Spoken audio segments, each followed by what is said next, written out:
اللہ تعالیٰ کی طرف ایک بات منسوخ کر رہے تھے، حضور کیسے اللہ ان کو ہدایت دے گا؟ یہ بات ذرا مختلف تھی کہ یہ تو اختیار ہمارا ہے، یہ آپ کا تو نہیں۔ ہم جسے چاہیں گے توبہ کی توفیق دیں گے، جس کو چاہیں گے ہم عذاب دیں گے۔ اور میں عرض کر رہا تھا کہ جس شخص کی وجہ سے یہ ہوا ہے وہی ایمان لایا ہے، اور اللہ تعالیٰ نے حضور کو کے ہاتھوں اسے تلوار دلوائی ہے اور خطاب دلوایا ہے، خالد سیف من سیوف اللہ۔ خالد تو اللہ کی تلواروں میں سے ایک تلوار ہے۔ تو اس آیہ مبارکہ کو سامنے رکھیے، اور پھر سورہ نوح کے اندر جو آگے آئے گی، وقال نوح رب لا تذر علی الارض من الکافرین دیارا، اس سے زیادہ سخت دعا تو کوئی بد دعا تو ہو ہی نہیں سکتی، اس پر کوئی گرفت نہیں ہے۔ تو کیا حضرت نوح اللہ کے رسول نہیں تھے؟ معلوم ہوا کہ نبوت و رسالت کے مقام سے ہرگز فرو نہیں ہے یہ بات، نمبر ایک۔ اور یقیناً کیفیات مختلف ہوتی ہیں، ہر انسان کا معاملہ یہ ہے کہ کبھی اس کی کیفیت کچھ ہوتی ہے، کبھی کچھ ہوتی ہے۔ خود حضور صلی اللہ علیہ وسلم اپنے بارے میں فرماتے ہیں انہ لیغان علی قلبی، کبھی کبھی میرے دل کے اوپر بھی پردہ سا آ جاتا ہے۔ اگرچہ ہم آپ کے دل کے پردے کو اپنے پردوں اور حجابات پر قیاس نہیں کر سکتے، زمین و آسمان کا فرق ہوگا، لیکن کوئی شے تو ہے جسے تعبیر کیا جا رہا ہے، آپ کے اپنے مقام کی مناسبت سے وہ پردہ اور حجاب ہے، ورنہ تو یہ لفظ جو ہے یہ استعمال نہ ہوتا۔ اور حضور صلی اللہ علیہ وسلم متکلفین میں سے نہیں تھے، تصنع آپ کی ذات شخصیت کے اندر کہیں نام و نشان اس کا نہیں تھا۔ ما انا من المتکلفین قرآن مجید میں کہلوایا گیا ہے، نبی کہہ دیجئے کہ میں کوئی تکلف اور تصنع نہیں کرتا۔ آپ نے جو کچھ کہا ہے وہ اپنی حقیقی کیفیت کو ظاہر کیا ہے۔ انہ لیغان علی قلبی، میرے دل پر بھی کبھی کبھی پردہ سا آ جاتا ہے۔ اس لیے اس میں کوئی بات جو ہے ایسی ناقابل فہم نہیں ہے کہ ایک وقت میں طائف میں حضور صلی اللہ علیہ وسلم کے سامنے آفر بھی آئی ہے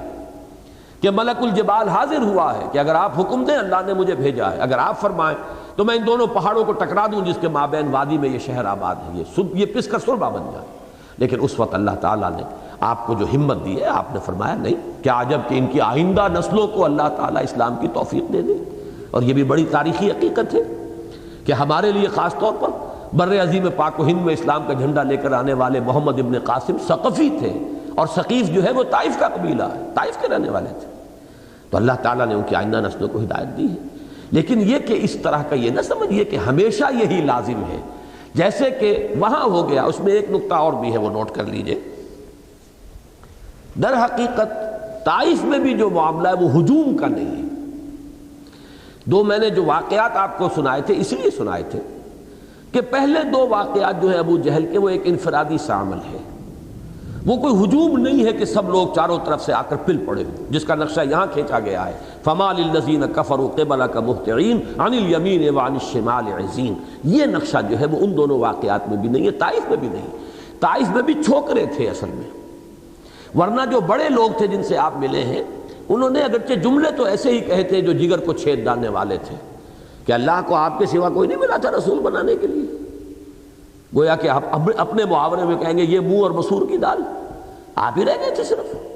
ایک نے کہا چلیے جائیے، آپ چلے جائیے، میں آپ سے بات بھی نہیں کرنا چاہتا، اس لیے کہ دو ہی شکلیں ہیں، یا آپ سچے ہیں یا جھوٹے ہیں۔ جھوٹے کو تو میں منہ لگاتا ہی نہیں، اور اگر آپ سچے ہیں تو مجھے اندیشہ ہے اگر آپ اللہ کے رسول ہیں کہیں میں کوئی گستاخی کر بیٹھوں تو پھر میرے اوپر تو عذاب آ جائے گا۔ اب اس میں استہزاء بھی ہے، طنز بھی ہے، جو بھی کچھ ہے اس کی تلخی ہے، لیکن ان میں سے کسی کا یہ معاملہ نہیں ہے کہ انہوں نے ہجوم کیا ہو حضور پر، تینوں جن سے کہ آپ نے ملاقات کی ہے۔ جملے ضرور کہیں، وہی وربل پرسیکیوشن جو ہے، جملے تو ایسے ہی تھے جو کلیجے کو چھید ڈالنے والے تھے، لیکن یہ کہ در حقیقت ان کے اشارے پر کچھ چھوکرے تھے جنہیں آج کل آپ کہتے ہیں اسٹریٹ ارچنز، بس ان کو ذرا اشارہ کر دیا گیا اور وہ جو ہے وہ پتھراؤ کر رہے ہیں۔ اس طریقے سے آپ پر وہ جو ہے وہ سنگ باری ہوئی ہے، خشت باری ہوئی ہے۔ لیکن یہ دو موقع ایسے ہیں، ایک غزوہ احد جس کے بارے میں سب کو معلوم ہے، اس لیے کہ ہماری بدقسمتی یہ ہے کہ سیرت کا جو حصہ ہے مکی دور کا، ہماری بڑی محرومی یہ ہے کہ اس کے بارے میں ہمارے پاس تفاصیل موجود نہیں، اس وقت تک کے واقعات کو اس طرح ریکارڈ نہیں کیا گیا۔ حالات کا ٹیمپو اتنا زیادہ تھا، صحابہ اس درجے مصروف تھے اپنی انقلابی جد و جہد میں کہ کون ان چیزوں کو ریکارڈ کرتا، کون حضور سے پچھلے حالات پوچھتا کہ کیا کچھ آپ کے ساتھ بیتی ہے ابتدائی دور میں۔ ابتدائی دور میں تو چند ہی لوگ ساتھ تھے، وہی ان سے واقف تھے، لہٰذا آپ کوئی ریسرچ کونسل بیٹھی ہوتی اور ریکارڈ کیا گیا ہوتا، وہ تو اس کا نہ معاملہ تھا، نہ اس کے لیے حالات سازگار تھے۔ البتہ مدینے میں آ کر چونکہ جنگیں ہوئی، اور جنگوں کے بارے میں عرب کا پہلے سے یہ ایک مزاج تھا کہ وہ کتابیں لکھا کرتے تھے، جنگوں کے حالات کو وہ مرتب کرتے تھے۔ کتاب المغازی سب سے پہلے لکھی گئی ہے سیرت کی، کہ جن میں غزوات کا ذکر ہے، اس لیے کہ وہ عربوں کی ایک روایت تھی، وہ ان کے ہاں ایک اہم مسئلہ ہوتا تھا۔ لہذا مدنی دور کی جو ہے سیرت، وہ بہت کچھ ہمارے پاس اس کا مواد موجود ہے، لیکن مکی دور کے بارے میں تو مصدقہ واقعات جو ہیں وہ تو انگلیوں پر گنے جانے کے قابل ہیں۔ میں نہیں سمجھتا کہ 40 سال جو ہیں حضور کے وحی کے آمد سے قبل، اس کے ہمارے پاس 20 مصدقہ واقعات بھی موجود ہوں، اور جو 13 سال ہے اس کے بعد کے، اس کے شاید آپ کہیں تو 13 ہی مصدقہ واقعات شاید ہمیں مل سکے، اس سے زائد نہیں۔ یہ ہے ہماری محرومی کہہ لیجیے۔ قرآن مجید سے البتہ آپ بلڈ اپ کر سکتے ہیں سارے معاملے کو، لیکن یہ کہ مصدقہ اور موثق روایات کہ جو محدثین کے پیمانے جو ہے معیارات ہیں ان پر بھی پوری اترتی ہوں، اس کا میں کہہ رہا ہوں۔ ورنہ یہ کہ میلاد کی کتابوں میں تو جو قصے لکھے ہوئے ہیں بغیر کسی سند کے، بغیر کسی دلیل کے، بغیر کسی حوالے کے، وہ الگ بات ہے، لیکن یہ کہ جو محدثین کے معیار پر پوری اترتی ہو روایات، ان کو اگر آپ جمع کریں گے تو 40 سالوں کے تو شاید 20 بھی نہیں، شاید 10، اور ان 13 سالوں کے آپ کو مل جائیں گے تو شاید 13 واقعات مل جائیں، اس کے ساتھ زیادہ نہیں۔ یہ وجہ ہے۔ ورنہ اب آپ نوٹ کیجئے، ہجوم کا ایک واقعہ جو ہے یوم احد کا، اس کی تفاصیل ہمارے پاس ہے۔ وہ چونکہ نرغہ تھا، ہجوم تھا، سب حضور کو ختم کرنے کے درپے تھے، اور اس وقت ہی حضور کی زبان سے وہ جملہ بھی نکلا ہے حضرت سعد ابن ابی وقاص کے لیے رضی اللہ تعالی عنہ کہ اے سعد تیر چلاؤ، میرے ماں باپ تم پر قربان۔ یہ الفاظ کسی اور صحابی کے لیے محمد الرسول اللہ صلی اللہ علیہ وسلم کی زبان مبارک سے نہیں نکلے۔ آپ اس صورتحال کی سنگینی کا اندازہ کیجئے جو اس وقت تھی، پورا نرغہ تھا کسی طرح حضور کو قتل کرنے۔ تو جو لوگ اپنی جسموں کو، جنہوں نے اپنے سینوں کو ڈھال بنایا ہوا تھا محمد کے لیے صلی اللہ علیہ وسلم، جو تیر پر تیر چلا رہے تھے اس وقت لوگوں کو روکنے کے لیے، ان کے لیے یہ جملہ نکلا۔ اور جب وہ وار ہوا ہے تو پھر یہ جملہ بھی زبان سے نکل گیا کہ کیف یہد اللہ قوما خضبوا وجہ نبیہم بالدم، جس پر یہ آ گئی گرفت، لیس لک من الامر شیء او یتوب اللہ او یتوب علیہم او یعذبہم، اللہ چاہے گا تو ان کی توبہ قبول فرما لے گا، چاہے گا تو عذاب دے گا، فإنہم ظالمون، اس میں کوئی شک نہیں کہ وہ ظالم ہیں۔ وَلِلَّهِ مَا فِي السَّمَاوَاتِ وَمَا فِي الْأَرْضِ يَغْفِرُ لِمَن يَشَاءُ وَيُعَذِّبُ مَن يَشَاءُ وَاللَّهُ غَفُورٌ رَحِيمٌ۔ اب اگر آپ نوٹ کریں گے، بالکل اس کا کاؤنٹر پارٹ مکی دور میں یہ واقعہ ہے جس میں ہجوم ہوا ہے، جس میں پل پڑے ہیں لوگ قتل کرنے کے لیے۔ اور سنت اللہ ہمیشہ یہ رہی ہے کہ جب وہ قوم جس کی طرف کوئی رسول آیا ہو، وہ رسول کو قتل کرنے کے درپے ہو جاتی ہے تو پھر عذاب آتا ہے۔ یہ سنت اللہ ہے مستقل۔ جب تک وہ رسول کو قتل کرنے کے درپے نہیں ہوتے، عذاب نہیں آتا۔ رسول کو قتل کرنے کا فیصلہ کرتے تھے تو پھر ان کو حکم ہوتا تھا کہ اب تم اس بستی کو چھوڑ کر چلے جاؤ، اور عذاب آتا تھا۔ یہاں پر میں سمجھتا ہوں کہ بالکل وہی سچویشن اس واقعے کے اندر ہمیں نظر آتی ہے، جبکہ وہ دائیں اور بائیں سے غول کے غول، جتھے کے جتھے، اس لیے کہ عزین جو ہے جمع ہے عزتن کی۔ عزتن کہتے ہیں ایک جمعیت، ایک گروہ، ایک غول، غول در غول، گروہ در گروہ، دائیں بائیں ہر چہار کی طرف سے پل پڑنے کے لیے وہ آ رہے تھے، جھپٹ رہے تھے۔ تو یہ بعین ہی وہ کیفیت بن چکی تھی کہ جس کے بعد عذاب الہی کا معاملہ جو ہے وہ اس قانون اور سنت الہی کے روح سے بھی عین قرین قیاس تھا۔ لہذا اس وقت اگر حضور صلی اللہ علیہ وسلم کی زبان مبارک سے وہ دعا نکلی ہو کہ پروردگار اب یہ اس انتہا کو پہنچ چکے ہیں، اب ان کی رسی مزید دراز نہ فرما، تو یہ قطعاً کوئی ایسی شے نہیں ہے کہ جو ناقابل قیاس ہو اور اس کے لیے ہمارے ذہن بالکل آمادہ نہ ہو۔ ہمیں ہر وقت اس طبع بشری کو سامنے رکھنا چاہیے کہ بہرحال حضور صلی اللہ علیہ وسلم کا جو مقام اور مرتبہ ہے بحیثیت نبی و رسول، ہم اس کا تصور بھی نہیں کر سکتے، لیکن ہمیں یہ ماننا ہے کہ آپ انسان تھے، گوشت پوشت کے انسان تھے، آپ کے اندر بھی وہ تمام میلانات تھے، وہ داعیات تھے، وہ عواطف تھے، وہ جذبات تھے۔ بچہ آپ کا دم توڑ رہا ہے، آپ کی آنکھوں سے آنسو آ گئے۔ حضرت ابراہیم کا جب عالم نزع تھا، آنکھوں سے آنسو آ گئے، لوگ حیران ہوئے ہیں، نبی آپ کی آنکھوں میں آنسو؟ آپ نے فرمایا کہ یہ تو وہ رحمت ہے جو اللہ نے انسانوں کے دل میں رکھ دی ہے، باقی ہم کہتے یہی ہے کہ اللہ ہم تیری رضا پر راضی ہیں، ہماری زبان سے کوئی کلمہ جو ہے شکوہ اور شکایت کا نہیں نکلے گا، باقی یہ دل میں جذبات ہیں اللہ نے رکھے۔ حضرت حمزہ کی شہادت پر وہ الفاظ نکل گئے، اما حمزہ تو فلا بواکی لہو، ہائے حمزہ کے لیے تو کوئی رونے والی بھی نہیں۔ یہ الفاظ آپ کے جذبات کی شدت جو ہے، اس کے اندر جو کیفیت ہے، ہیجان جو برپا ہے، وہ محبت تھی، فطری تھی، طبعی تھی، پھر ایمان کی بنیاد پر تھی۔ ان کا جو مقام تھا اسد اللہ و اسد رسول ہی، یہ ساری محبتیں جو قلب محمدی میں تھیں حضرت حمزہ کے لیے علیہ الصلاۃ والسلام و رضی اللہ عنہ، ظاہر بات ہے اس کا اظہار ہوا ہے۔ اما حمزہ تو فلا بواکی لہو، جب سنا ہے انصار نے تو انہوں نے اپنے ہاں سے جا کر خواتین کو بھیجا ہے کہ جاؤ اور تعزیت کرو، اس لیے کہ اس وقت تک مردوں پر بین کرنے کی ابھی اور ماتم کرنے کی ممانعت نہیں آئی تھی، اور یہ عرب کا رواج تھا۔ ان کی خواتین جو ہیں وہ قصیدے کہتی تھیں فی البدیہہ، اور روتی تھیں اور کپڑے پھاڑتی تھیں اور چیختی تھیں اور چلاتی تھیں، جیسے کہ اور لوگوں کے اندر بھی رواج ہے۔ وہ تو بعد میں اسے روکا گیا، منع کیا گیا، اس وقت تک اس کی مناہی نہیں تھی۔ تو اس کو ہمیشہ ذہن میں رکھیں، اور میں نے آج اس قدر تفصیل سے یہ بات اسی لیے کی ہے کہ یہ تفسیر لوگوں کی ذہن میں بیٹھ نہیں رہی۔ مجھے اندازہ ہوا تھا کہ سال سائل بعذاب واقع، اس میں حضور صلی اللہ علیہ وسلم ہو سکتے ہیں عذاب کا تقاضا کرنے والے، تو میں نے اسی لیے میں یہ کہنے کی ہرگز جرت نہ کرتا اگر شاہ عبد القادر رحمۃ اللہ علیہ کی رائے تیقن کے ساتھ یہ موجود نہ ہوتی۔ اگر تفسیر کبیر میں امام رازی نے اس رائے کا اظہار، صرف ایک رائے، مختلف آراء، امام رازی کا تو یہ ہے کہ وہ آراء نقل کرتے ہیں، یہ بھی احتمال ہے، یہ بھی احتمال ہے، یہ بھی کہا گیا، یہ بھی کہا گیا، تو انہوں نے بھی ایک احتمال تفسیر کبیر کے اندر دیا ہے کہ اس میں اشارہ حضور صلی اللہ علیہ وسلم کی طرف ہے۔ میرے نزدیک ایک داخلی گواہی موجود ہے سورہ معارج میں، فاصبر صبرا جمیلا، اے نبی صبر کیجئے، بڑا خوبصورت صبر۔ یہ فوراً جو آ رہا ہے، ورنہ اکثر و بیشتر یہ صورتیں اختتام پر جا کر صبر کی تلقین کرتی ہیں، لیکن یہاں فوراً اسی وقت فاصبر صبرا جمیلا انہم یرونہ بعیدا ونراہ قریبا۔ اسی کے لیے ایک دوسری گواہی دیکھیے، ایک جگہ فرمایا گیا ولا تعجل علیہم، اے نبی آپ ان کے بارے میں جلدی نہ کیجئے، اور تعجل علیہم اعلیٰ آتا ہے مخالفت کے لیے، یعنی ان کے خلاف جلدی نہ کیجئے کہ ان کے خلاف اللہ تعالیٰ کا فیصلہ جو ہے وہ فوری طور پر سنا دیا جائے۔ یہ میں اس کا حوالہ بھی آپ کو دینا چاہتا ہوں، یہ سورہ مریم کی آیت نمبر 84 ہے، فلا تعجل علیہم انما نعد لہم عدا، اے نبی آپ جلدی نہ ان کے خلاف کیجئے، ہم ان کی ایک ایک چیز گن گن کر رکھ رہے ہیں، ان کے تمام اقوال، ان کے افعال، گویا کہ ایک ایک چیز کا انہیں بھرپور بدلہ مل جائے گا، سزا مل جائے گی، لیکن اس سزا کے لیے ہماری حکمت میں جو وقت معین ہے وہ وہی مناسب ہے، آپ اس میں جلدی نہ کیجئے۔ فلا تعجل علیہم انما نعد لہم عدا، تو ایک تو خود سورہ معارج میں داخلی گواہی فاصبر صبرا جمیلا،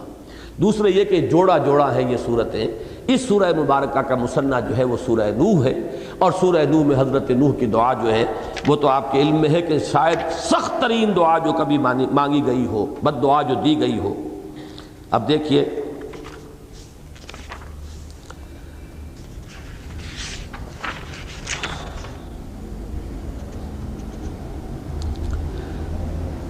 قال نوح رب انہم عصونی واتبعوا من لم یزدہ مالہ وولدہ الا خسارا ومکروا مکرا کبارا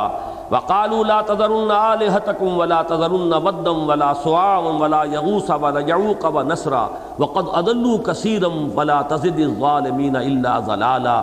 مما خطیئاتہم اغرقوا فادخلوا نارا فلم یجدوا لهم من دون اللہ انصارا وقال نوح رب لا تذر علی الارض من الکافرین دیارا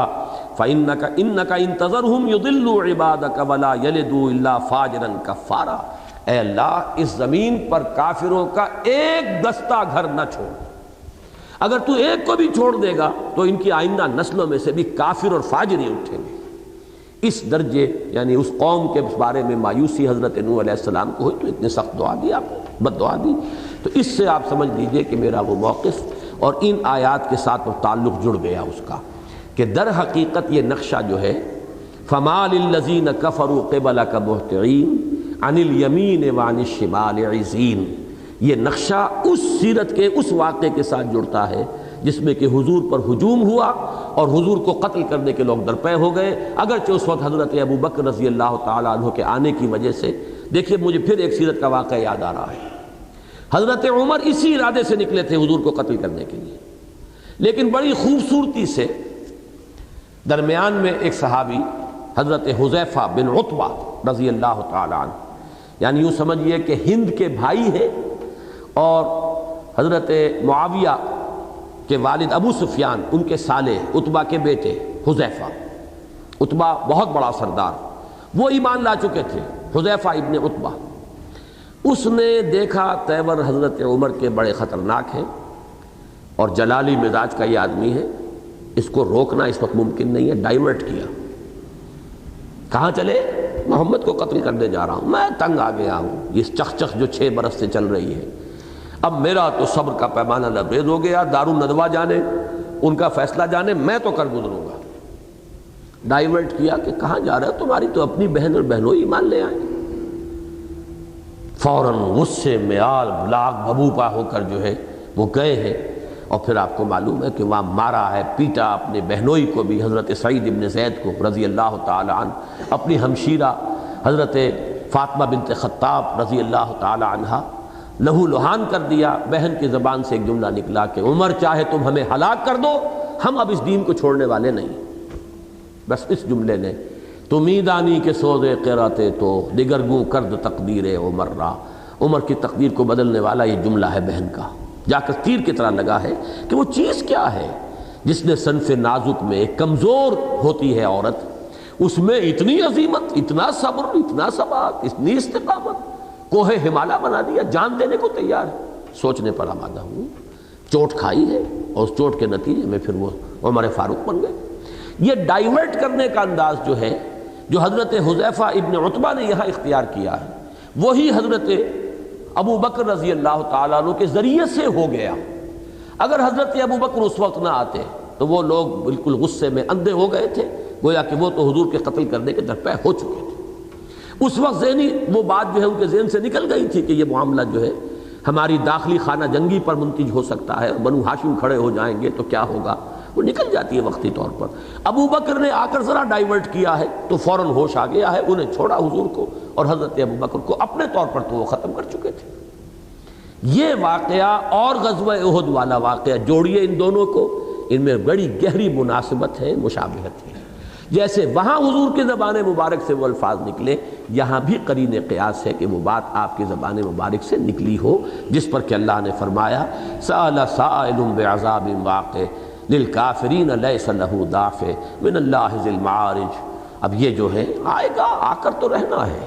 لیکن اے نبی فاصبر صبرا جمیلا انہم یرونہ بعیدا ونراہ قریبا، آپ صبر کیجئے، ابھی بڑی خوبصورتی کے ساتھ صبر کیجئے، انتظار کیجئے، انہیں یہ دور کی شے نظر آتی ہے، ہمارے سامنے ہے۔ اور پھر وہ یوم آخرت کی شکل جو ہے کھینچ دی گئی، کس طریقے سے انسان جو ہے، یہ بڑے سے بڑے لوگ جو اپنے بیٹوں پر اترا رہے ہیں اور اپنے جتھوں پر اترا رہے ہیں، اپنے بیٹوں کو، بیویوں کو، اپنے والدین کو، اپنے پورے کنبے کو چاہیں گے کہ آگ میں جھونک دیا جائے، من فی الارض جمیعا ثم ینجی، کسی طرح انہیں بچا لیا جائے، نفسی نفسی کا عالم طاری ہوگا۔ پھر فرمایا گیا کہ انسان جو ہے بڑا تھردلا پیدا ہوا ہے، اس کی شخصیت کی تعمیر کے لیے اسے محنت کرنی پڑے گی، ریاضت کرنی ہوگی، اسے کچھ اوصاف اپنے اندر پیدا کرنے ہوں گے، اپنی جو خواہشات نفسانی ہیں انہیں کنٹرول میں لانا ہوگا، مال کی محبت کو دل سے نکالنا ہوگا، شہوت کو قابو میں رکھنا ہوگا۔ یہ تمام چیزیں ہیں، یہ لوگ ہیں کہ جو اللہ تعالیٰ کے ہاں اعزاز و اکرام کے مستحق ٹھہریں گے۔ یہ وہ چیز ہے جن میں سے ایک ایک چیز ان کے لیے تیر بن کر ان کے سینے کو چھید رہی ہے کہ گویا کہ یہ بھک منگے لوگ، یہ غریب غربا،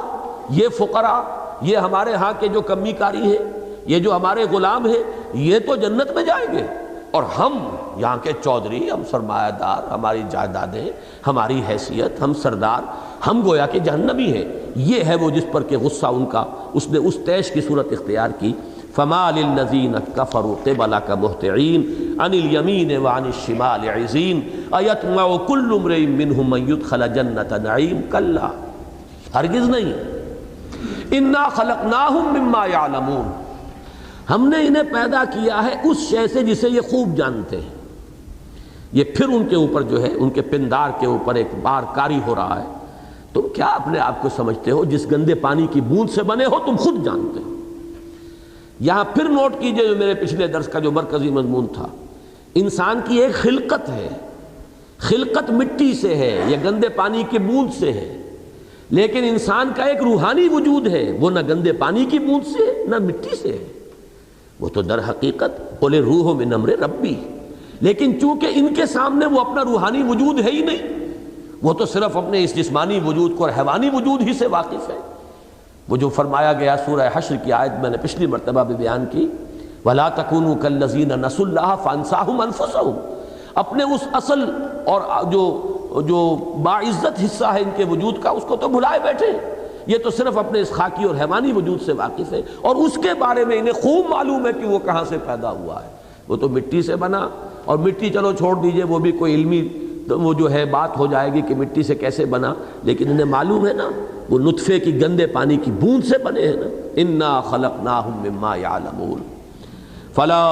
أُقْسِمُ بِرَبِّ الْمَشَارِقِ وَالْمَغَارِبِ إِنَّا لَقَادِرُونَ، تو نہیں، میں قسم کھاتا ہوں مشرقوں اور مغربوں کے رب کی، ہم یقیناً قادر ہیں۔ یہ فلا اقسموں میں لا کا جو مضمون ہے یہ کئی دفعہ آ چکا ہے، سورہ واقعہ میں بھی آیا، اس کے بعد اس سے پہلے الحاقہ میں بھی آ چکا ہے۔ اس میں کئی بحثیں ہیں، بعض حضرات تو اس کو لا کو یہ سمجھتے ہیں کہ یہ متصل ہے، بعض کہتے ہیں کہ یہ صرف لفظاً پڑھا جائے گا، معناً مراد نہیں ہے، یہ ایسے ہی ہے صرف اضافی طور پر۔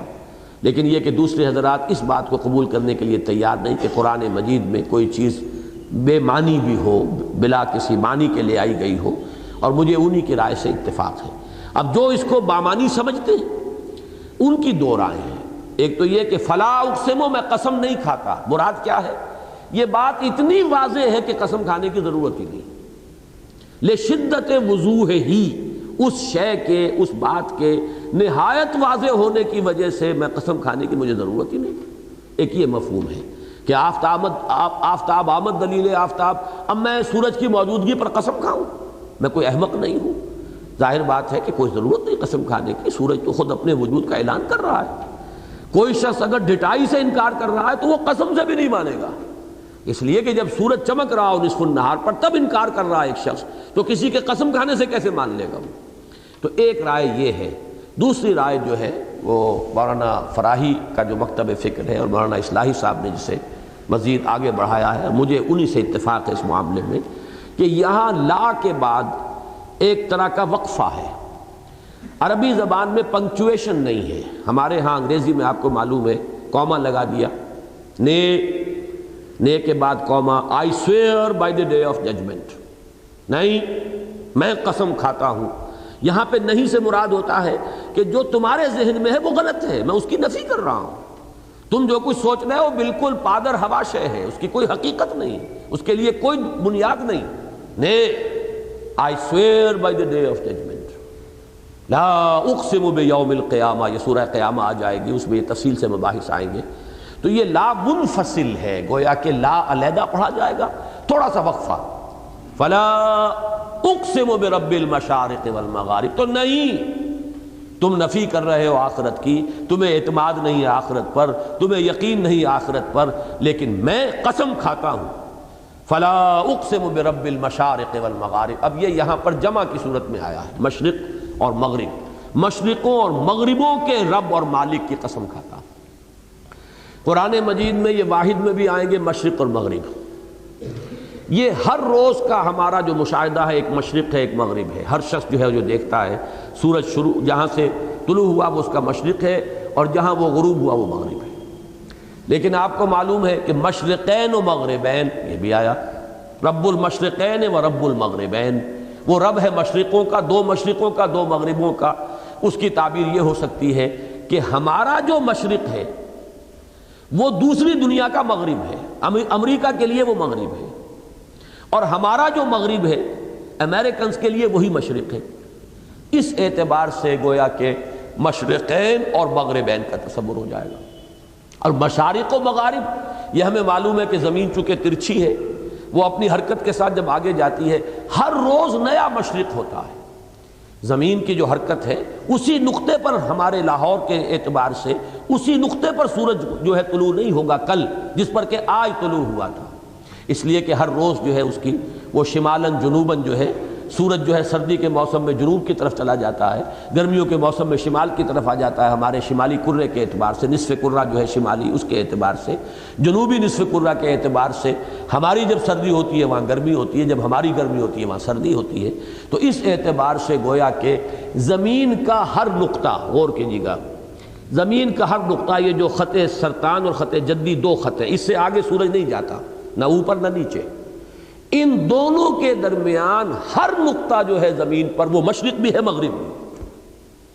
اس پر کسی نہ کسی وقت سورج طلوع ہو رہا اور کسی نہ کسی وقت اس پر سورج غروب ہوتا ہے۔ اس اعتبار سے رب المشارق والمغارب یہ جمع کے صیغے میں غالباً صحیح ترین تعبیر یہی ہے۔ فلا اقسم برب المشارق والمغارب، تو نہیں، میں قسم کھاتا ہوں مشرق اور مغرب کے رب کی، انا لقادرون، ہم اس پر یقیناً قادر ہیں، علی ان نبدل خیرا منہم وما نحن بمسبوقین، کہ ہم بدل دیں ان کو ان سے بہتروں سے، جس کی وضاحت کرنی پڑے گی، اور ہم ہرگز عاجز نہیں آئے، ہم پر کوئی سبقت نہیں لے گیا، ہم مسبوق نہیں ہیں، کسی نے ہمیں عاجز نہیں کر دیا ہے، کسی نے ہماری قوت خلاقی کو روک نہیں دیا ہے، کسی نے ہمارے اختیارات کو سلب نہیں کر لیا ہے، ہم قادر ہیں کہ ان سے بہتر کے ذریعے انہیں بدل دیں۔ یہ مضمون بھی مشکلات القرآن میں سے ہے، لیکن الحمدللہ میں اس کو پوری تفصیل سے سورہ واقعہ کے اندر بیان کر چکا ہوں۔ اصل میں ہمارے اکثر مفسرین جو ہیں وہ تو یہاں نبدلہ سے مراد لیتے ہیں دنیا میں آپ کو ہٹانا، کسی اور کو لے آنا۔ یہ تبدیلی ہر وقت ہو رہی ہے، ایک نسل ختم ہوتی ہے دوسری نسل آ جاتی ہے، کبھی ایک قوم ہٹتی ہے دوسری قوم آ جاتی ہے، کبھی ہندوستان پہ ہن آ گئے، کبھی وہ پھر مغلوب ہو گئے، کوئی آریہ آ گئے، آریہ مغلوب ہو گئے، پٹھان آ گئے، ادھر سے عرب آ گئے، جو بھی آئے، تو یہ ہے بدل دینا۔ تو گویا کہ اللہ تعالیٰ کی قوت خلاقی کی طرف اشارہ ہے کہ اے انسانوں، ہم اس پر قادر ہیں، ہم عاجز نہیں آئے ہیں کہ تمہیں ہٹائیں کسی اور کو لے آئیں۔ یہ مضمون بھی قرآن مجید کا ہے، اس میں کوئی شک نہیں، لیکن یہاں یہ معنی مراد نہیں ہے۔ یہاں معنی مراد ہے کہ ہم تمہاری جگہ، تمہاری جو دوبارہ تخلیق ہوگی وہ تم سے بہتر شکل میں ہم کر دیں گے، ہم اس پر قادر ہیں، تمہیں بدل دیں گے بہتر صورتوں میں۔ یہ سورہ واقعہ کے اندر بھی یہ مضمون آیا ہے، نوٹ کر لیجئے، وما نحن بمسبوقین علی ان نبدل امثالکم وننشئکم فیما لا تعلمون، ہم اس سے عاجز نہیں آئے ہیں کہ ہم تمہارے جگہ تم جیسے لے آئیں، لیکن مراد کیا ہے؟ آخرت میں تمہاری ہی جیسے انسان پیدا کر دیے جائیں۔ چونکہ یہاں میں اللہ کا شکر ادا کرتا ہوں کہ اگرچہ سورہ واقعہ میں تو مولانا اصلاحی صاحب نے یہ رائے ظاہر نہیں کی اور میرے علم میں نہیں تھا کہ ان کی یہ رائے ہے، لیکن یہاں سورہ معارج میں آ کر جو بات میں کہہ رہا ہوں اس کی طرف مولانا اصلاحی صاحب نے بھی اپنا رجحان ظاہر کیا ہے۔ یہ بات اچھی طرح سمجھ لیجئے، میں وہاں بڑی تفصیل سے بیان کر چکا ہوں اس کو، کہ در حقیقت جب بعث بعد الموت ہوگا تو ہمارے بعین ہی یہی وجود دوبارہ پیدا نہیں کیے جائیں گے۔ یہ بھی جو عام تصور ہے لوگوں کا، اس سے ذرا ہٹ کر بات کر رہا ہوں۔ لوگوں کی ہر ایک کی اپنی ایک ذہنی سطح ہے، لیکن یہ ہے کہ ہم، جیسا کہ میں نے آج شروع میں بھی کہا تھا، میں چاہتا ہوں کہ اب جو بھی باتیں ہیں جہاں تک بھی ذہن پہنچا ہے میں چاہتا ہوں کہ میں آپ حضرات کو منتقل کر دوں، اس کے بعد معلوم نہیں کہ پھر وہ وقت ملتا ہے کہ نہیں ملتا۔ دیکھیے، یہ جسم میرا جو آج ہے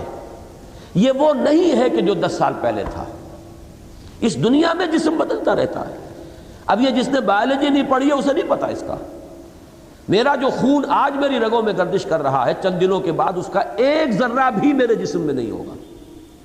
مسلسل خلیے جو ہے وہ مرتے رہتے ہیں، نئے پیدا ہوتے رہتے ہیں، یہ تو مسلسل ہے۔ یہ ہمارا ناخن کتنی مرتبہ آپ نے اس کو کاٹا ہے، وہ ناخن تو اب نہیں ہے میرے پاس، یہ ناخن تو نیا بن رہا ہے مسلسل، جو پرانا تھا وہ کٹتا چلا جا رہا ہے اور بنتا آ رہا ہے۔ بال ہمارے جھڑ رہے ہیں اور بن رہے ہیں، کھال کے اوپر سے ایپیتھیلیل لیئر جو ہے وہ چھیلی جا رہی ہے، نہیں بنتی چلی جا رہی ہے۔ تمام جتنے ہمارے اعضاء ہیں ان کے اندر جو سیلز ہیں، خلیات ہیں، وہ ختم ہو رہے ہیں، مر رہے ہیں، نئے پیدا ہو رہے ہیں۔ تو در حقیقت ہمارا جو اصل وجود ہے وہ جسمانی نہیں ہے، وہ ہمارا شعور ذات ہے، سیلف کانشسنس، میں، میرا احساس اور میری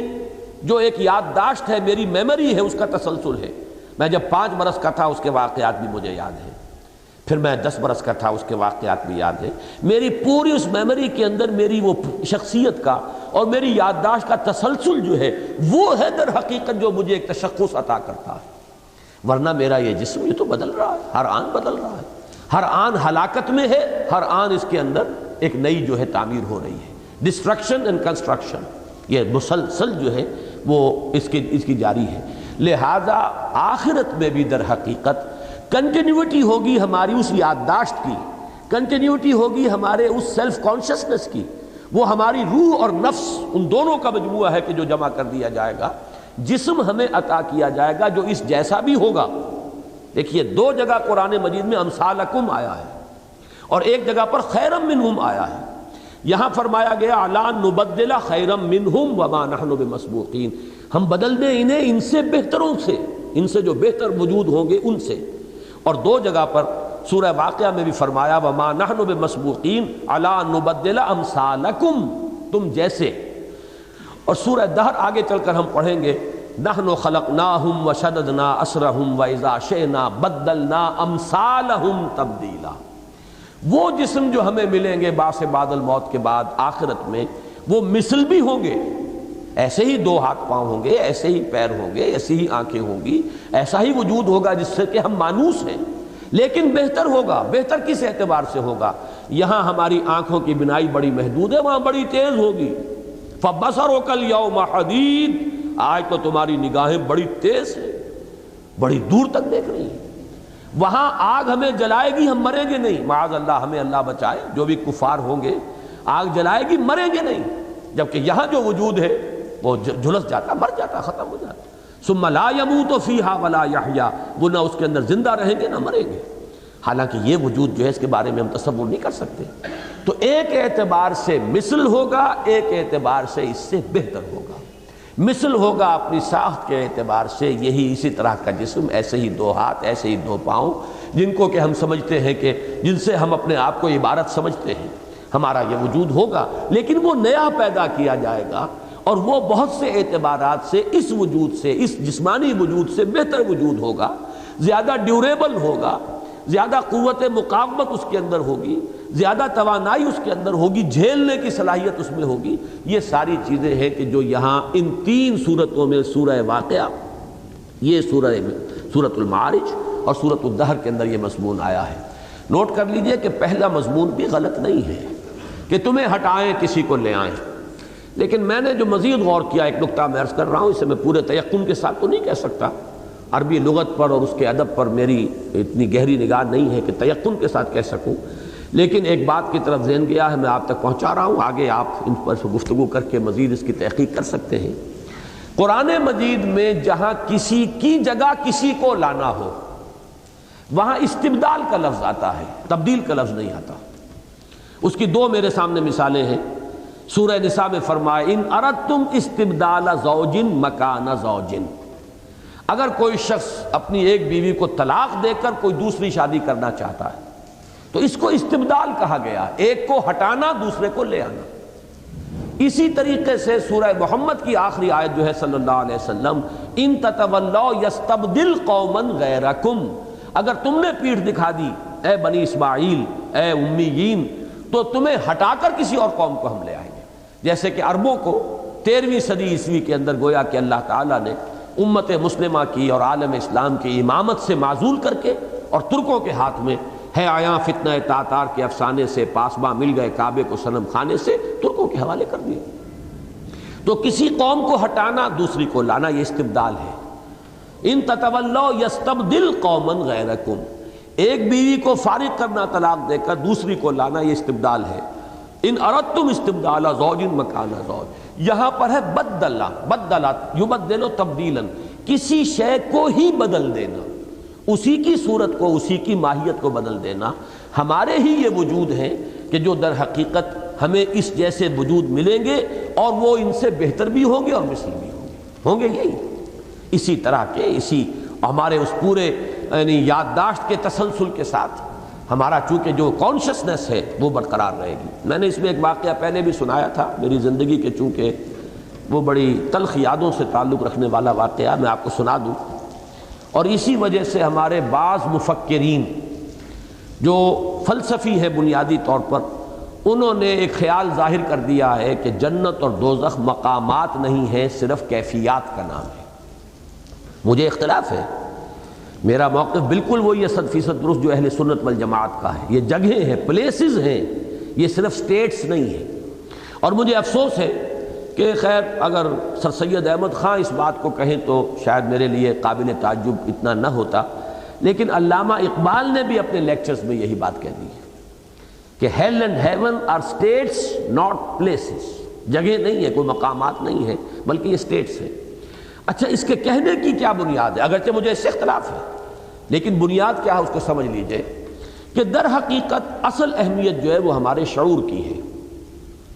آپ خواب دیکھ رہے ہیں، خواب میں شیر آپ پر حملہ آور ہوتا ہے،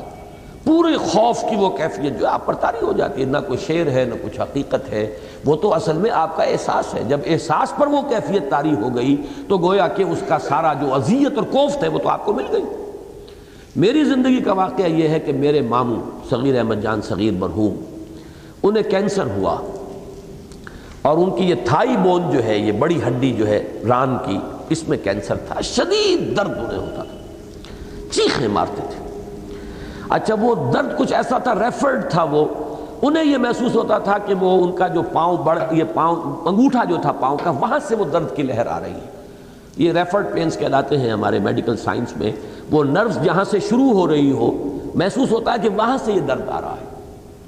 اب ہوا یہ کہ ایمپوٹیشن کر دیا گیا، ان کی ٹانگ کاٹ دی گئی، پوری ٹانگ جو ہے وہ کٹ گئی، بے ہوش کر کے انہیں ایمپوٹیشن ہوا۔ اس کے بعد وہ آ گئے اپنے کمرے میں، اب انہیں پتہ نہیں کہ ان کی ٹانگ کٹ چکی ہے، انہیں کیا پتہ، وہ تو بے ہوشی میں ٹانگ کٹی ہے، اوپر جو ہے پڑا ہوا ہے چادر۔ ہوش میں آ کر وہ یہی کہہ رہے ہیں پکڑو ذرا میرا انگوٹھا، اس میں شدید درد ہو رہا، انگوٹھے کا وجود ہی نہیں، اس لیے کہ وہ نرو جہاں سے کٹی ہے اس میں جو فائبرز انگوٹھے کے تھے ابھی وہ اریٹیٹ ہو رہے ہیں، وہ یہ سمجھ رہے ہیں کہ میرے انگوٹھے میں درد ہے، حالانکہ انگوٹھے کا وجود ہے، انگوٹھا کیا، وہ تو پوری ٹانگ ختم ہو چکی، لیکن انہیں یہ محسوس ہو رہا ہے کہ نا ذرا تھامو اس انگوٹھے کو، پکڑو ذرا، دباؤ اس کو، مجھے شدید درد ہو رہا ہے۔ تو یہ چیز جو ہے اس کو ذہن میں رکھیے کہ اصل بات تو ہے وہ اندر جو احساس ہے، اگر وہ ہو رہا ہے، ٹانگ ہے یا نہیں ہے، ٹانگ کا درد ہو رہا ہے۔ اسی طریقے سے کوئی عضو ہو نہ ہو لیکن آپ کو وہ تکلیف پہنچ رہی ہو جو کسی عضو کے کاٹنے سے ہوتی ہے، تو آپ کو تو تکلیف پہنچ گئی نا۔ اس اعتبار سے بعض حضرات کو یہ کہنے کا موقع ملا کہ عذاب اپنی جگہ، ثواب اپنی جگہ، جنت کی نعمتیں یا دوزخ کی سزائیں اپنی جگہ، لیکن ان کے لیے پلیسز کا ہونا، ان کی فزیکل ایگزسٹنس کا ہونا ضروری نہیں ہے، اس لیے کہ وہ جو کیفیت ہوتی ہے عذاب کے نتیجے میں پیدا ہوتی ہے، یا وہ کیفیت کے جو ثواب کے نتیجے میں پیدا ہوتی ہے، نعمتوں کے ذریعے پیدا ہوتی ہے، اگر وہ پیدا ہو گئی اور اس کا تعلق انسان کے احساس اور شعور کے ساتھ ہے، تو اس اعتبار سے انہیں کہنے کا موقع ملا، یعنی وہ عذاب اور ثواب کے منکر نہیں ہیں، وہ کہتے ہیں سزا بھی ہوگی اور نعمتیں بھی ملیں گی، ان کی لذتیں بھی ہوں گی، لذت بھی ہوگی، الم بھی ہوگا، لیکن یہ کہ وہ فزیکل ان کی ایگزسٹنس نہیں ہوگی ان جگہوں کی، جنت اور دوزخ کی۔ لیکن پھر نوٹ کر لیجئے، مجھے ان سے اتفاق نہیں ہے، میں یہ سمجھتا ہوں کہ اللہ تعالیٰ اس کائنات کو پیدا کرنے پر قادر ہے، تو بالکل اس دوسرے عالم کو بھی پیدا کرنے پر قادر ہے، ہم کیوں کہیں کہ وہ نہیں ہوگی، وہ ہوگی، اور یقیناً جس طریقے سے قرآن مجید میں اس کے نقشے کھینچے گئے ہیں اس کے بارے میں یہ تعبیر کرنا میرے نزدیک یہ فلسفے سے کچھ زیادہ مرعوبیت کی علامت ہے۔ ہمیں زیادہ جو ہے مرعوب ہونا چاہیے قرآن سے اور سنت سے، اور اس کی جو کیفیات ہے خاص طور پر آخرت کے بارے میں ہمیں منہ شگافیاں منطقی نہیں کرنی چاہیے، بلکہ جو چیزیں آئی ہیں اے سچ کتاب و سنت کے اندر ان کی تصدیق کرنی چاہیے۔ بہرحال الا نبدل خیرا منہم، ہم اس پر قادر ہیں کہ ان سے بہتر وجود ان کو عطا کر دیں، وما نحن بمسبوقین، اور ہم بالکل عاجز نہیں آئے، کسی نے ہمارا ہاتھ نہیں روکا، کسی نے ہمارا اختیار سلب نہیں کیا۔ مسبوقین چونکہ مفعول کا صیغہ ہے اس لیے میں یہ انداز تعبیر اختیار کر رہا ہوں۔ فذرہم، اب یہ آخری آیات جو ہے یوں سمجھیے کنکلوڈنگ آیات ہیں، فذرہم، اے نبی چھوڑیے ان کو، دفع کیجئے انہیں، یہ ان ابتدائی صورتوں میں اکثر آپ کو ملے گا، ذرنی ومن یکذب بہذا الحدیث، چھوڑیے نبی مجھے اور ان کو جو اس قرآن کا انکار کر رہے ہیں، میں نبٹ لوں گا ان سے۔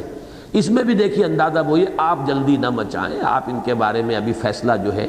اس کے بارے میں عجلت سے کام نہ چھوڑیے مجھے، میں نبٹ لوں گا ان سے۔ آپ اپنا کام کیجئے، آپ کا کام ہے تبلیغ، آپ کا کام ہے تلقین، آپ کا کام ہے ان تک بات کو پہنچاتے رہنا،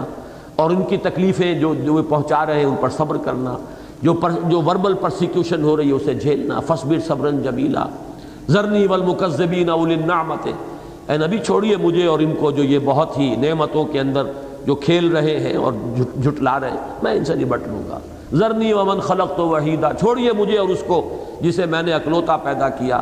یکا و تنہا پیدا کیا۔ یہ سارا جو ہے ان صورتوں کے اندر یہ لفظ بڑی تکرار کے ساتھ آیا ہے۔ فذرہم، چھوڑیے ان کو اے نبی صلی اللہ علیہ وسلم، یخوضوا ویلعبوا، خوض کہتے ہیں، غور و خوض کا لفظ آتا ہے نا ہمارے ہاں، گہرائیوں میں اترنا، غور اور خوض، یعنی بال کی، جس کو کہتے ہیں بال کی کھال نکالنا، مین میخ نکالنا، ادھر سے ادھر بات سے بات نکال کر ہنسی مذاق۔ حضور صلی اللہ علیہ وسلم کی بات کو سنجیدگی سے سننے کے لیے تیار نہیں تھے، کہیں ہوٹنگ کرتے تھے، کہیں فقرے چست کرتے تھے، تو فرمایا چھوڑیے ان کو، دفع کیجئے، ان سے اپنی توجہ کو ہٹائیے۔ ذرہم یخوضوا ویلعبوا، چھوڑیے ان کو یہ کھیلتے رہیں اور باتیں بناتے رہیں اور ہنسی مسخری کے اندر مشغول رہیں،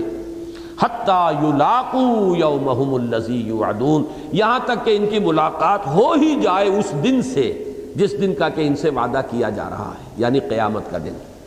وہ جس کا کہ نقشہ جو ہے ابتدا کے اندر کھینچ دیا گیا ہے۔ یبصرونہم یود المجرم لو یفتدی من عذاب یومئذ ببنیہ وصاحبتہ واخیہ وفصیلتہ التی تؤویہ ومن فی الارض جمیعا ثم ینجیہ، وہ جس کا وعدہ ان سے کیا جا رہا ہے، آپ چھوڑیے ان کو، دفع کیجئے، ان کی طرف سے توجہ ہٹا لیجئے، انہیں کھیل کود میں مست رہنے دیجئے، انہیں باتیں بنانے دیجئے، یہاں تک کہ اس دن سے ان کی ملاقات ہو جائے جس دن کا ان سے وعدہ کیا جا رہا ہے یا جس دن کی دھمکی دی جا رہی ہے۔ یوم یخرجون من الاجداث سراعا کانہم الی نصب یوفضون،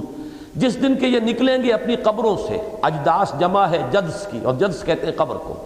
یخرجون من الاجداث سراعا، سراعاً سری کی جمع ہے، تیزی کے ساتھ دوڑتے ہوئے نکلیں گے۔ یوم یخرجون من الاجداث سراعاً، یہی لفظ آیا ہے سورہ یاسین میں بھی، فَإِذَا هُم مِّنَ الْأَجْدَاثِ إِلَىٰ رَبِّهِمْ يَنْسِلُونَ، تو جب وہ پکارا جائے گا اور سور میں پھونکا جائے گا تو یہ اپنی قبروں سے نکل کر اپنے رب کی طرف تیزی سے دوڑ لگائیں گے۔ وہی بات یہاں ہے، فَذَرْهُمْ يَخُوضُوا وَيَلْعَبُوا حَتَّىٰ يُلَاقُوا يَوْمَهُمُ الَّذِي يُوعَدُونَ یوم یخرجون من الاجداث سراعا کانہم الی نصب یوفضون، ایسے وہ دوڑیں گے جیسے کہ کسی نصب شدہ چیز یا نشان یا استھان یا بت کی طرف دوڑ لگائی ہوئی ہو۔ یہ جو وفظ کا مادہ آتا ہے جس سے ایفاز ہے، یوفضون، یہ بھی تیزی کے ساتھ دوڑنے کے لیے۔ اور نصب نصیب کی جمع ہے، نصیب جو ہے فعیل کے وزن پر، یہ فاعل اور مفعول دونوں کے معنی دیتا ہے، یہاں مفعول کے معنی میں منصوب، جس چیز کو گاڑ دیا جائے، نصب کر دیا جائے۔ تو دوڑ لگانے کے لیے بھی کوئی نشان مقرر کر لیا جاتا ہے کہ آؤ دوڑ لگائیں، کون پہلے پہنچتا ہے۔ اسی طرح بتوں کے استھان، چونکہ بت بھی نصب کیے جاتے تھے، زمین میں گاڑے جاتے تھے، یا پتھر جو ہے علامت کے طور پر گاڑ دیے جاتے تھے، وہ بھی نصب ہے۔ تو جیسے اس کی طرف رخ کر کے لوگ دوڑ لگاتے ہیں، ایسے ہی یہ اس روز اپنی قبروں سے نکل کر بھاگیں گے اور دوڑیں گے۔ خاشعۃ ابصارہم ترہقہم ذلہ، ان کی نگاہیں جھکی ہوئی ہوں گی شرم سے، خجالت سے، پشیمانی سے۔ ترہقہم ذلہ، ان پر مسلط ہو چکی ہوگی ذلت، اور یوں سمجھیے کہ رسوائی اور سخت قسم کی پشیمانی۔ رہق کا لفظ آتا ہے کسی کا زیادتی کرنا، لا یخاف بخسم ولا رہقا، یہ سورہ جن میں یہ لفظ آئے گا۔ رہق جو ہے اس کے معنی کسی کے اوپر مسلط ہو جانا، تو ان پر مسلط ہو چکی ہوگی ذلت اور رسوائی اور پشیمانی اور شرمندگی۔ ذالک الیوم الذی کانوا یوعدون، وہ ہے وہ دن کہ جس کا ان سے وعدہ کیا جاتا تھا، جس کے بارے میں شروع میں آیا انہم یرونہ بعیدا ونراہ قریبا، یہ اسے دور دیکھ رہے ہیں، ہمارے وہ سامنے موجود ہیں، ہم قریب دیکھ رہے ہیں۔ اسی کے بارے میں رائے ظاہر کر چکا ہوں کہ وہ جو فرمایا تعرج الملائکۃ والروح الیہ فی یوم کان مقدارہ 50,000 سنہ، یہ وہی قیامت کا دن ہے۔ اس کے بارے میں فرمایا گیا وہ اتنا طویل ہوگا کہ یہاں اس صورت میں فرمایا گیا 50,000 سال۔ سورہ مزمل میں آپ دیکھیں گے یوم یجعل الولدان شیبا، وہ دن کہ جو بچوں کو بوڑھا کر دے گا، وہ دن جو ہے یہ ہے وہ دن جس کا کہ ان سے وعدہ کیا گیا تھا، جس کی انہیں دھمکی دی گئی تھی، جس کی انہیں خبر سنائی گئی تھی۔ اللہ تعالی ہمیں اس دن کی سختیوں سے اپنی پناہ میں رکھے اور اس دن کی رسوائی سے ہمیں بچائے۔ اللہم اجرنا من خزی الدنیا و خزی الآخرہ، اللہم اجرنا من عذاب الدنیا و عذاب الآخرہ، آمین یا رب العالمین۔